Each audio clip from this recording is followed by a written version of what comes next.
Olá, pessoal, boa noite. Aqui quem fala é a Mayara. Meu nome é Paloma.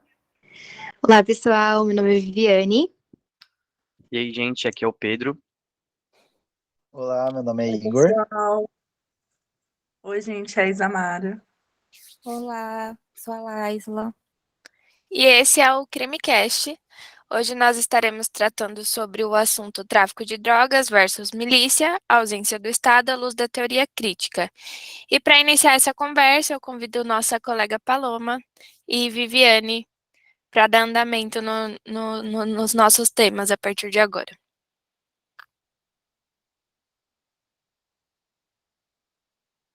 Dando início ao nosso podcast, eu vou falar um pouco do que é a milícia e a forma que ela se manifesta. Bom, a milícia é uma nova categoria de desvio da lei e da ética através de um discurso, entre aspas, do bem. Ela surge como uma nova autoridade formada pelos auto-intitulados justiceiros locais, que muitos desses possuem ligação com a polícia militar.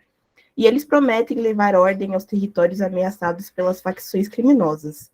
Então, a milícia passa a dominar territórios, só que ao invés de vender drogas, eles recebem receita por meio da venda de terrenos em áreas ilegais, protegidas ambientalmente, venda de imóveis irregulares, cobrança de taxa de segurança aos moradores e comerciantes locais, venda de gás, gatunete, cigarros piratas, e entre outros.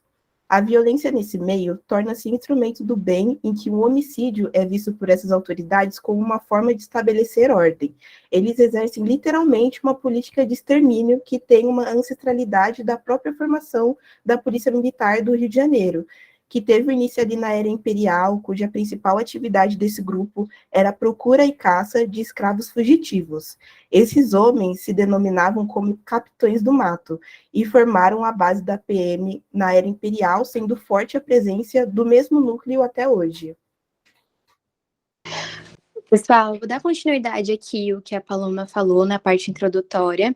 Um tópico que eu acho importante a gente ressaltar é a diferença entre o tráfico e a milícia. Para muitos cidadãos cariocas, a diferença entre o tráfico e a milícia ainda é um dilema. O Bruno, ele relata no seu livro A República das Milícias que a vantagem do tráfico é que você não é extorquido. O indivíduo ganha dinheiro como traficante vendendo droga e é financiado com a venda para o consumidor que vai até a comunidade comprar. Além disso, tem incursão da polícia o tempo inteiro, praticamente. Eles ficam rondando sempre as favelas controladas pelo tráfico. Já no caso da milícia, quem mora nesse tipo de comunidade reclama porque é extorquido o tempo inteiro. Como a Paloma disse, outros tipos de extorsão que eles fazem é sobre serviços básicos, como TV, botijão de gás, transporte, água, internet. Esse tipo de taxa é cobrado devido aos esquemas com a Secretaria de Segurança, e por isso é mais aceita politicamente. Uma curiosidade que achei muito importante ressaltar aqui no nosso podcast sobre o tráfico e as milícias é do podcast do Bruno, realmente, do criador do livro, em parceria com a Globoplay. Ele relata que 57% da área do Rio de Janeiro é controlada pela milícia. Se colocarmos o tráfico também nessa conta, temos mais de 15% do território. São quase 4 milhões de pessoas vivendo sob o domínio de grupos criminosos, ou seja, é mais da metade da população da cidade. Bom, uma teoria criminológica estudada em sala que se encaixa perfeitamente com o tema é a subcultura delinquente, desenvolvida pelo Albert Cohen em 1955 com a obra Delinquent Boys, onde ele visou explicar a desproporção das estatísticas oficiais do comportamento delinquente de cidadãos da baixa classe, principalmente a delinquência juvenil, em regiões degradadas dos Estados Unidos. A teoria da subcultura delinquente focaliza o crime como resultado da identificação dos jovens, principalmente do sexo masculino, da classe trabalhadora e o desenvolvimento de diferentes estratégias para enfrentar a imposição da dominância social. O autor ele explica que os indivíduos que não conseguem ocupar uma posição de status dominante, ou seja, uma posição tida como socialmente aceita, passam a desenvolver mecanismos para afastar os aspectos culturais que os mesmos consideram inalcançáveis. Dessa forma, esses indivíduos iniciam um processo de criação de normas e valores mais adequados com a sua realidade social, ainda que esses comportamentos sejam desviantes e ilícitos. E isso está explicitamente linkado com as facções como o Comando Vermelho, que hoje já não possui mais a força que tinha antigamente, né? Mas quando de fato o morro era da terra deles, entretanto, até hoje, a lei do Estado não se aplica, não tem tanta força, né, lá dentro. Bom, o que eu acho legal depois dessa belíssima apresentação aí do tema é a gente destrinchar um pouco do assunto, né? A parte mais filosófica que até na República das Milícias é retratado, né? Que é por que que existe, né, o tráfico e a milícia? É um tema que às vezes a gente foca direto no problema e não enxerga muito a raiz, né? E fazendo um estudo, né, aprofundado de ambos, ambos temas do projeto, né, presente, pude ter a conclusão de que a existência desses dois problemas se dá muito pela questão da masculinidade, de querer ter poder, né? Muito da existência do tráfico e das milícias é a questão de obter um poder facilmente, né? Das pessoas poder dominar as outras por causa de suas armas, por causa de poder bélico. E você vê que muitas das situações que acontecem dentro desses dois casos são a questão de impor a violência para resolver problemas, né? A gente vê na questão do tráfico muito é falado, né? Do Tribunal do Crime, né? Então uma pessoa ela pega a mulher de comprometida e eles acabam matando ambos, né? E no caso das milícias é a mesma forma, as ameaças que acontecem, né? O aluguel, a mensalidade que você paga para a milícia é para você ser protegido, né? E se você não acaba não pagando, você é roubado, você é agredido, né? É, entre aspas, essa mensalidade que é paga para a milícia é para eles mesmos não agredirem você, né? A não perturbarem você. E o que eu acho legal da gente trazer o tema para o debate é inúmeros casos no mundo, né, que as pessoas utilizam o poder e a violência para dominar as outras pessoas, seja uma máfia, em filmes retratados, como por exemplo o Poderoso Chefão, ou até grupos criminosos para fazer grandes assaltos, né? E eu até queria trazer aqui para a galera, para a gente debater, se eles têm algum exemplo, se vocês têm algum exemplo de imposição de força, de grupos que queiram tirar vantagem de outros.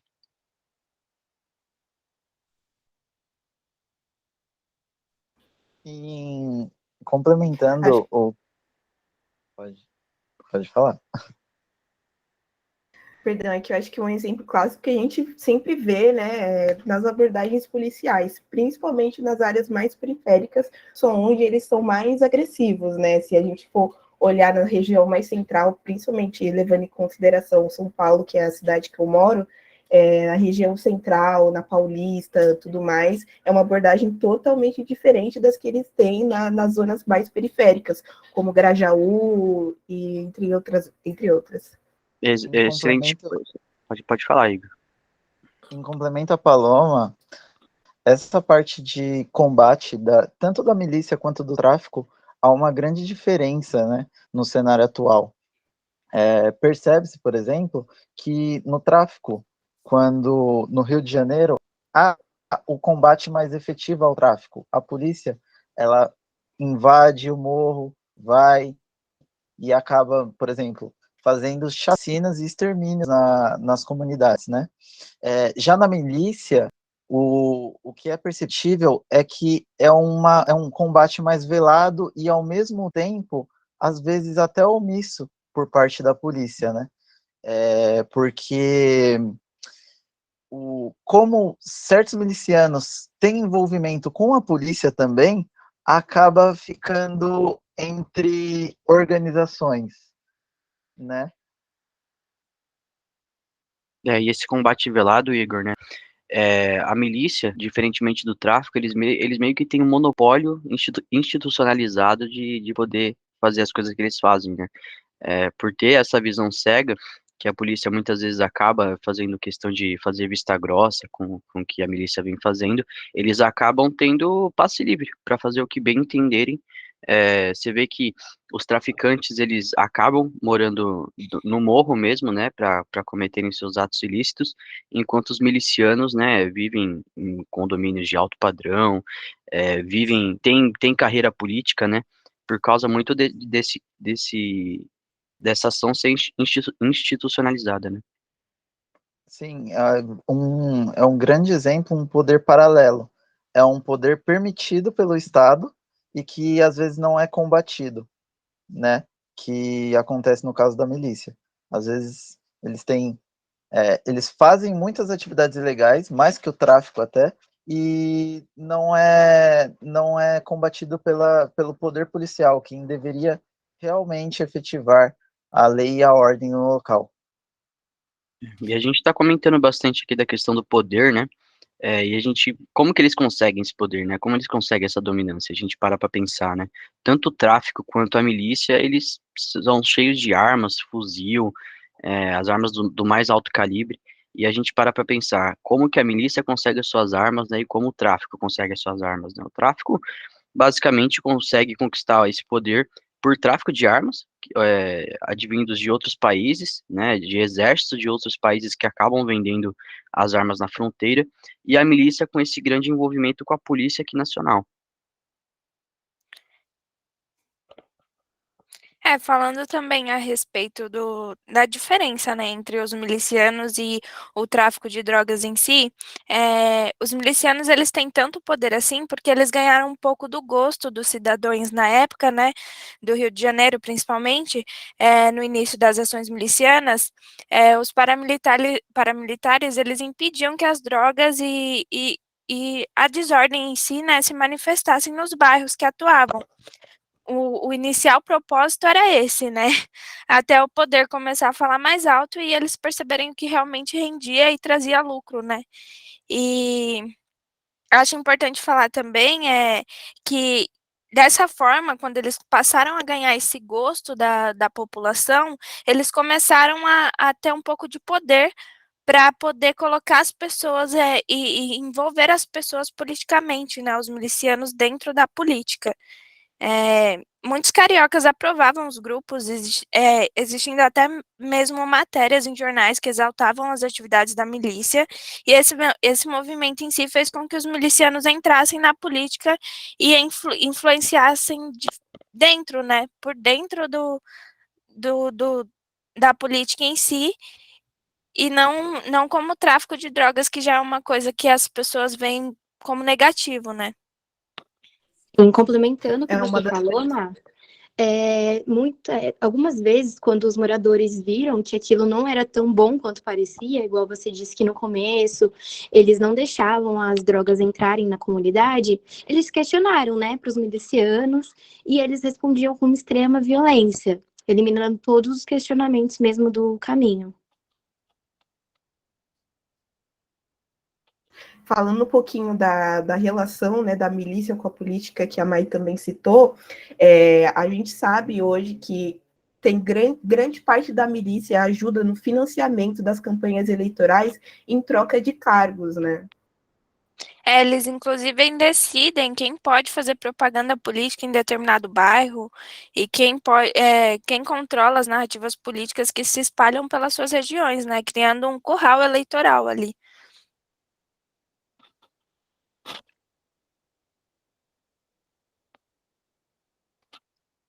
Para dar andamento aqui nos nossos temas, alguém tem mais alguma coisa para complementar em relação ao poder dos milicianos, em relação em diferença ao tráfico de drogas?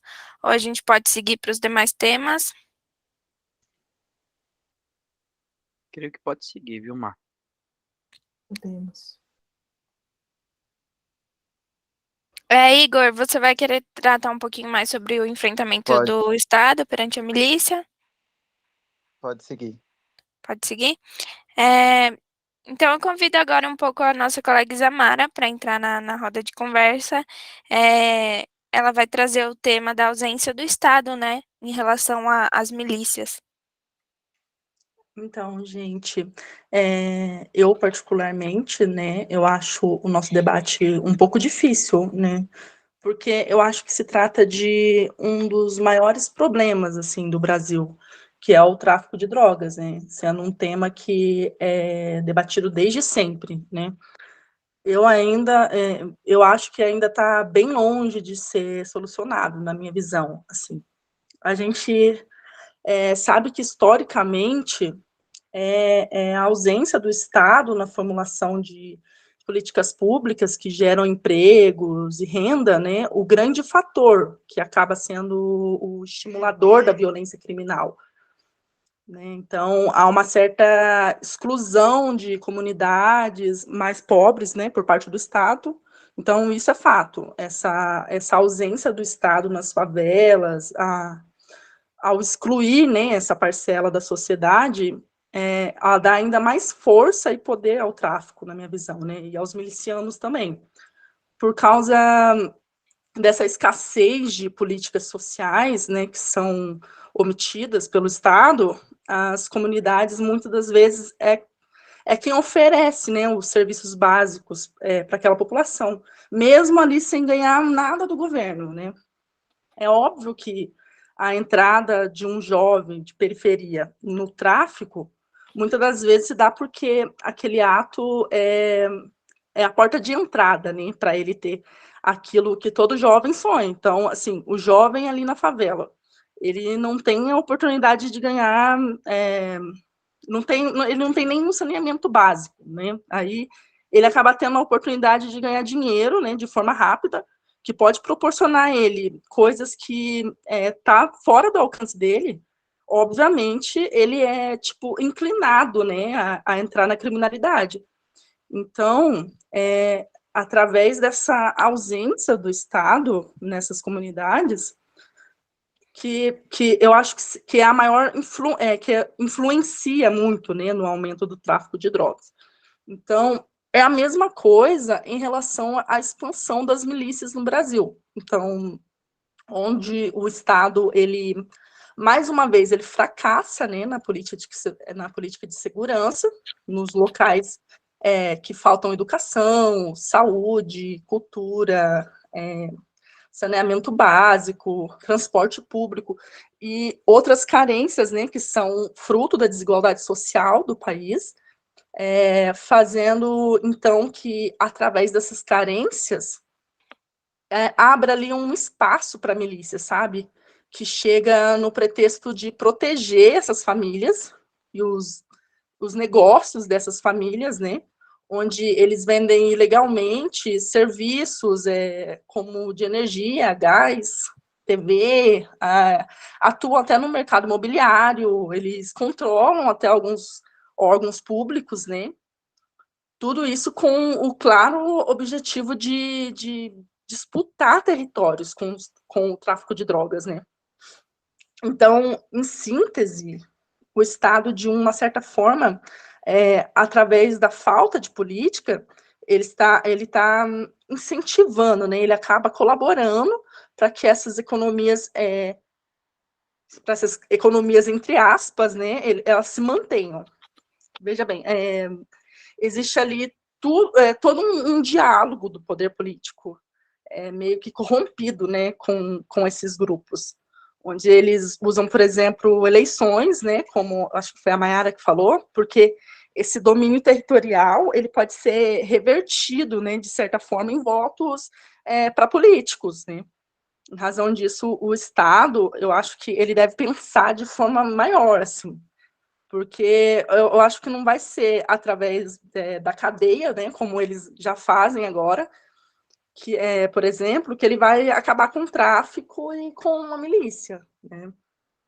Inclusive, acredito eu que o avanço da milícia ele é proporcional à ausência do Estado, né, nesses territórios onde fracassou mais do que a política de segurança, né, nesses locais também falta educação, saúde, atividades culturais, saneamento, transporte público, entre muitas outras coisas, né. A carência é fruto da desigualdade social e da concentração de renda. E o problema mais agudo do país que emerge em toda a sua dimensão nas periferias, né, das grandes cidades brasileiras e nas comunidades. É, Eu trago aqui o alarmante número de 60 mil homicídios por ano em relação ao tráfico de drogas. A maioria absoluta é por causa do tráfico, seja por acerto de contas entre traficantes, por queima de arquivo por parte do Estado nessa busca desenfreada de resolver o problema, com a utilização de forças, né, para pagar dívidas de drogas e por aí vai, sem falar do alarmante número de homicídios de policiais. Inclusive, a grande parte dos nossos crimes patrimoniais, como roubo e latrocínio, por exemplo, eles estão vinculados ao tráfico. Eu trago aqui também o questionamento, né, de será que faz sentido a gente manter o combate de drogas no molde como nós fazemos atualmente, né, que está ali concentrado nas periferias, morros e favelas, né, e não o combate no geral, né? O que vocês acham a respeito disso? Será que faz sentido nós mantermos do jeito que está?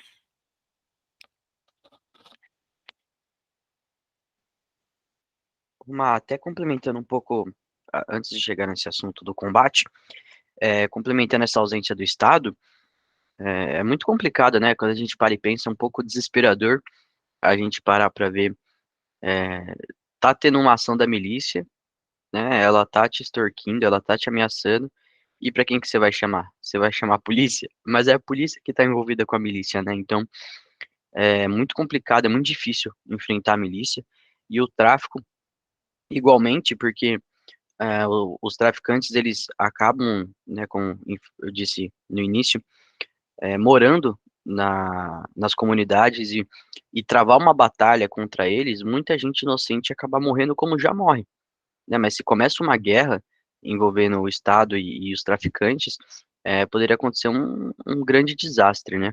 E sobre a questão do combate do tráfico de drogas e da milícia, é que assim, muito se levanta o assunto de enxugar gelo, né, com a questão do tráfico, porque as pessoas continuam consumindo, as pessoas continuam sendo presas por isso, as pessoas continuam movendo uma máquina gigantesca para o consumo de drogas, e a gente vê países que acabam legalizando e a taxa de criminalidade caindo, mas também entra também uma questão moral de que se liberar, né, as drogas é moralmente aceitável. Então é um debate bem assíduo e bem complexo. Bom, nós estamos chegando ao fim do nosso podcast, né, do nosso tempo limite, e eu gostaria de, antes, né, do encerramento, convidar nossa colega Laisla para trazer algumas possíveis soluções, né, a respeito do combate de drogas e dos assuntos discutidos aqui. Paloma, antes de começar, você quer falar mais alguma coisa? Eu vi que você levantou a Não, mão. sim, é só sobre a ausência do Estado. Uma fala que eu achei bacana de uma das entrevistadas do podcast do Bruno foi que a favela clama, né, por políticas públicas, como a Mai falou, escola, lazer, mas que o Estado ele responde sempre com represária, geralmente vinda de policiais. Mas pode continuar, Laisla. Certo. Então, vamos falar um pouquinho sobre a descriminalização das drogas, que consiste em não punir penalmente os usuários que consumem substâncias consideradas nocivas à saúde. A discriminação é abolir qualquer tipo de punição a usuários de drogas. Assim, se tira do direito penal a responsabilidade de lidar com esses consumidores. No Brasil, até o ano de 2006, qualquer pessoa que fosse pega com drogas era considerada criminosa, portanto, estava sujeita a penas de prisão. Com a aprovação da Lei 11.343, de 2006, conhecida como antidrogas, determinava que se uma pessoa portasse uma pequena quantidade de maconha para uso pessoal, não deveria ser presa, e sim encaminhada às penas alternativas. Vários países já adotam essa legislação, como Uruguai, Portugal, Holanda, Espanha e Canadá, como maneira de reduzir o número de presos. A lei de antidrogas tem como objetividade jurídica a tutela da saúde pública, e no tocante da descriminalização do uso de drogas. Isso seria para a sua disseminação de controlar a prejudicial à sociedade, levando à destruição moral e efetiva, que também haverá o aumento de números de dependentes. Eu vejo como uma maneira de resolver o problema é o tratamento. Acho que tem poucas instituições, principalmente para internações, mas temos que entender que a internação não deve ser de medidas com isolamentos de sociedade e de excluir essas pessoas que usam droga da sociedade. Entendo também que deve ter internação por indicação médica, pois os usuários de drogas geralmente buscam esses entorpecentes por estar passando por conflitos familiares, problemas financeiros, instabilidades profissionais e etc. Eu queria saber se vocês concordam comigo também. Olha, eu tenho uma opinião contrária sobre o fato que você citou, né, de se liberar as drogas, terá o consumo, né, maior desenfreado, porque eu acredito que hoje quem quer usar consegue, né, o tráfico continua e quem quer usar, de fato, usa. A única questão é justamente essa guerra que a gente tem, principalmente, ao meu ver, né, contra a maconha, que muitas vezes a maconha ela é utilizada hoje no Brasil, é legalizado o uso medicinal, mas com precisa de diversas autorizações, e muitas vidas, às vezes, são perdidas por falta do uso do canabidiol e tudo mais, e então eu fico com o pé atrás nisso de se liberar, vai começar a usar desenfreadamente, porque continuo com esse meu pensamento de quem quer usar, pode usar hoje, vai continuar usando. Já é assim, né? E o Estado, inclusive, ele utiliza dessa proibição para ser ausente, né? Porque já, como você falou, quem quer utilizar, utiliza, quem quer encontrar, consegue achar, só que o Estado, ele se abstém em criar políticas para que as pessoas que estão no vício consigam algum tratamento, consigam buscar alguma melhora, é, na proibição, né? Até que ponto tá valendo a proibição se quem quer encontrar acha, né? Mais alguém quer trazer alguma coisa? A gente tem mais 4 minutinhos.